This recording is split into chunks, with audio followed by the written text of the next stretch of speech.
सभी को राधे राधे। जैसे कि हम लोग शुरू किए हुए थे, वैदिक सभ्यता शुरू किए हुए थे और कुछ पॉइंट हम लोग देख चुके थे। उसी के आगे हम लोग आज देखेंगे। इससे वैदिक समाज दो भाग में बांट कर पढ़ते हम लोग, ऋग वैदिक काल, उत्तर वैदिक काल।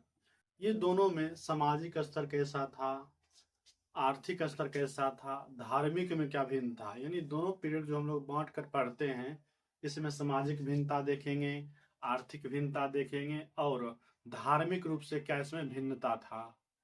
चलिए हम लोग शुरू करते हैं। जैसे हम लोग पहले से पता, वैदिक सभ्यता को हम लोग दो भाग में बांटे हैं, ऋग वैदिक काल और उत्तर वैदिक काल। इसको हम लोग रखे हैं, ये जो ऋग वैदिक काल जो है, वैदिक सभ्यता 1500 बीसी से लेकर 600 बीसी तक रखा गया है संपूर्ण को। इसमें से प्रथम भाग को 1500 बीसी से लेकर 1000 बीसी तक, फिर 1000 बीसी से लेकर 600 बीसी तक जो है टाइम पीरियड, इसको दो जोन में बांटा गया है। इसे ऋग वैदिक काल को 1500 बीसी से लेकर 1000 बीसी तक, और उत्तर वैदिक काल को 1000 बीसी से लेकर 600 बीसी तक, ठीक ना। अब देखिए इसमें सामाजिक भिन्नता क्या था। सामाजिक स्तर पर दोनों जो ऋग वैदिक काल और उत्तर वैदिक काल जो किस प्रकार भिन्न था, या अगर भिन्न समानता है तो किस बात पर समानता है। जैसे देखिए समाज कैसा था, पुरुष प्रधान था।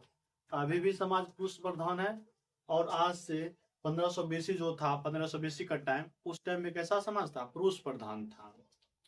लेकिन ऋग वैदिक काल में महिलाओं को जो स्थिति थी बहुत अच्छी थी, महिलाओं की स्थिति बहुत अच्छी मानी जाती है। महिलाएं अपने पति के साथ प्रायः यज्ञ में बैठती थी। और उत्तर वैदिक काल में पुरुष प्रधान समाज था, लेकिन महिलाओं की स्थिति में गिरावट आने लगा। यहीं से उसका स्थिति क्या खराब होने लगा। और देखिए ऋग वैदिक काल में वर्ण व्यवस्था किस पर, कर्म पर आधारित था। मतलब ऋग वैदिक काल में वर्ण व्यवस्था, जो हम लोग वर्ण व्यवस्था में 4 प्रकार जो वर्ण पढ़ते हैं, ब्राह्मण, क्षत्रिय, वैश्य, शूद्र। इसमें जो पढ़ते हैं ऋग वैदिक काल में जो आधारित था, ये कर्म पर आधारित था। जो जैसा काम करेगा उसको उस तरह से वर्ण में रखा गया था, यानी कर्म पर आधारित था वर्ण व्यवस्था। लेकिन जैसे ही उत्तर वैदिक काल पहुंचे हम लोग, देखिए वर्ण व्यवस्था किसके आधार पर, जन्म के आधार पर। अब जो व्यक्ति जिस वर्ण में जन्म ले रहा है उसी वर्ण में वो रहेगा, अपना वह वर्ण चेंज नहीं कर सकता है। अभी भी जो हम लोग का समाज है क्या, वर्ण व्यवस्था पर है। आप जिस वर्ण में जन्म लेंगे उसी वर्ण में आपको मृत्यु को प्राप्त होता है। और ऋग वैदिक काल में संस्कार, जैसे हम लोग पढ़ते 16 संस्कार पढ़े, संस्कार का कहीं भी वर्णन ऋग वैदिक काल में नहीं मिलता है। लेकिन जैसे ही हम लोग उत्तर वैदिक काल आ गए तो 16 संस्कार का अवधारणा मिल गया है।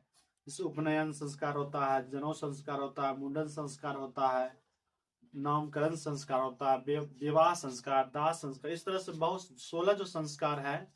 इसमें कहा ना, उत्तर वैदिक काल आते आते 16 संस्कारों की चर्चा हो गई है।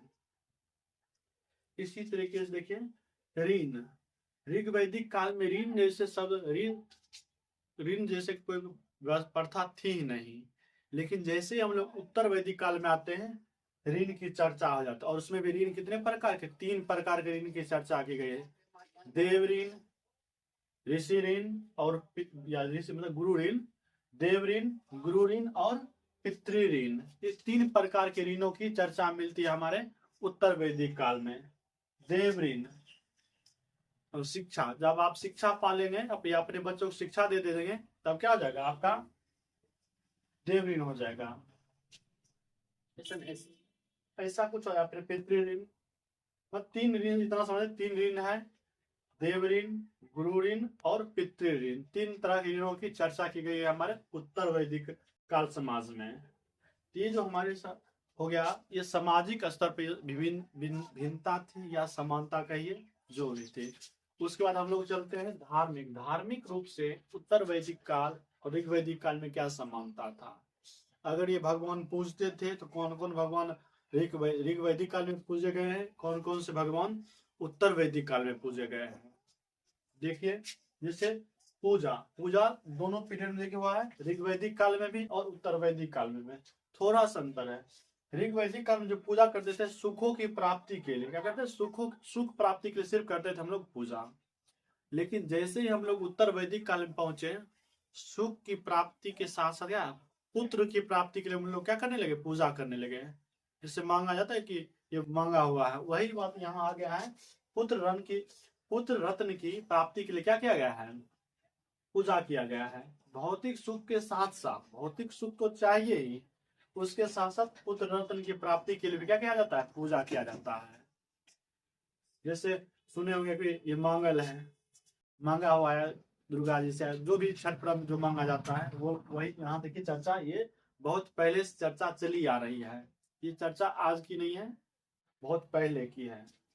और उत्तर वैदिक काल में पुनर्जन्म का ऐसा कोई अवधारणा था ही नहीं कि पुनर्जन्म होता है या नहीं होता है। लेकिन जैसे ही हम लोग उत्तर वैदिक काल आ गए, यहाँ लोग विश्वास करने, पुनर्जन्म में विश्वास करने लगा कि पुनर्जन्म भी होता है। इस तरह की बातों को अवधारणा समाज में होने लगी। ये आपका हो गया धार्मिक रूप से भिन्नता कैसे थी या समानता कैसे थी। और उसके बाद हम लोग देखेंगे आर्थिक रूप से। जैसे आर्थिक रूप का मतलब वो अपने घर को चलाने के लिए कौन से क्रियाकलाप क्या करते थे, कृषि करते थे, पशुपालन करते थे, व्यवसाय करते थे, या कुछ भी करते थे अपने घर पालन पोषण के लिए, परिवार के लिए, उसको इसमें आता, आर्थिक में आता है। देखिए आर्थिक में लोग उस टाइम क्या करते, जैसे देखिए ऋग्वैदिक काल, उत्तर वैदिक काल। ऋग्वैदिक काल में प्राथमिक पेशा, ऋग्वैदिक काल में जो प्राथमिक पेशा था व्यक्तियों का क्या था, पशुपालन था। पशुपालन प्राथमिक रूप था, प्राइमरी जो था मुख्य रूप से पशुपालन था। लेकिन उत्तर वैदिक काल में प्राथमिक पेशा कृषि हो गया। यहाँ देखिए परिवर्तन हो गया, कृषि पे उत्तर वैदिक काल में ज्यादा फोकस हो गया, लोग कृषि ज्यादा करने लगे। द्वितीय जो पेशा था ऋग्वैदिक काल में कृषि था, द्वितीय सेकेंडरी था, ये फर्स्ट प्रायोरिटी था पशुपालन का, और दूसरे स्थान पर आपका कृषि रखा गया था। लेकिन वही जब उत्तर वैदिक काल में हम लोग आते हैं, पशुपालन को द्वितीय सेकेंडरी बेस रखा है। पहले वो कृषि करते थे, उसके बाद फिर पशुपालन। इस तरह था आपका ये पेशा। उसके बाद देखिए कुछ वस्तुएं हम लोग प्रयोग करते थे, जैसे तांबा, कांस्य, ये दो धातुओं का हम लोग प्रयोग क्या करते थे ऋग्वैदिक काल में। ऋग्वैदिक काल में कांस्य तथा तांबे का प्रयोग हुआ करता था। जब उत्तर वैदिक काल आया, तांबा कांस्य का प्रयोग करते थे। लेकिन जब उत्तर वैदिक काल का अंत था, अंत पीरियड, तब उस टाइम हम लोग क्या मिला है, लोहे की जानकारी मिला है। अंत पीरियड में जब लोहे की जानकारी मिला है, हम लोग इससे पहले क्लास में देखे थे, लोहे की खोज भारतवर्ष में यूपी के अतरंजी खेरा में हुआ था। कहाँ, अतरंजी खेरा, यूपी के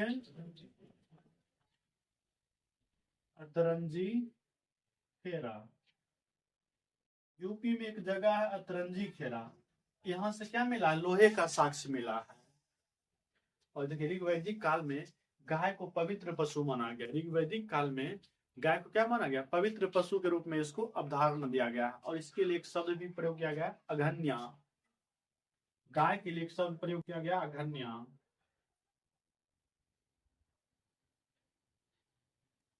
यानी नहीं मारने योग्य, नहीं मारने योग्य पशु में गाय को रखा गया। और गाय के लिए एक स्पेशल शब्द यहाँ हम लोग उच्चारण करते हैं, अघन्या शब्द का उच्चारण करते हैं। उसका वस्तु विनिमय प्रणाली ऋग्वैदिक काल में क्या था, वस्तु विनिमय प्रणाली था। एक वस्तु के बदले आप दूसरी वस्तु लेते, जैसे हम लोग क्लास 6 में देखे पढ़े होंगे, वस्तु विनिमय प्रणाली था। अगर आपको चावल चाहिए किसी के पास और किसी को दाल चाहिए, तो आप चावल दे दिए उसको और उसका दाल ले लिए आप। कोई भी सामान आपको जो रिक्वायरमेंट होता है उस हिसाब से हम लोग क्या करते, उस टाइम एक्सचेंज हुआ करता था, एक सामान के बदले दूसरा सामान। ठीक। लेकिन जैसे उत्तर वैदिक काल में आए हम लोग, क्या कर प्रणाली विकसित हो गया, टैक्स, यहाँ टैक्स भी लोग देने लगे। टैक्स प्रणाली क्या हो गया, डेवलप हो गया। ये सारी बातें थी आर्थिक समाज की। तो ऋग्वैदिक काल और उत्तर वैदिक काल में जो आर्थिक स्थिति क्रियाकलाप था, ये सारी वस्तुएं थी। अब चलिए चलते हैं, हम लोग देखते हैं समानता। ऋग्वैदिक काल और उत्तर वैदिक काल में समानता किस बात की थी। समानता देखिए बहुदेववाद की अवधारणा थी। बहुत सारे भगवान, ब्रह्मा विष्णु महेश, ये सारे भगवान की चर्चा दोनों पीरियड में, ऋग्वैदिक काल में भी और उत्तर वैदिक काल में भी मिलता है।